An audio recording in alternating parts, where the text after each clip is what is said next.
সেই কালার গরুর গোস। আমার ছেলের আম্মু রান্না করতেছে, সেই কালার হয়েছে মাশাল্লাহ।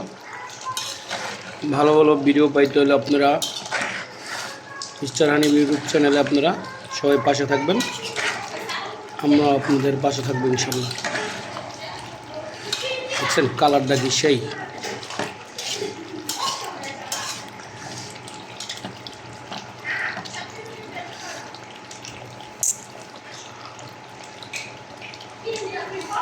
দাঁড়াও 1 মিনিট হয় না।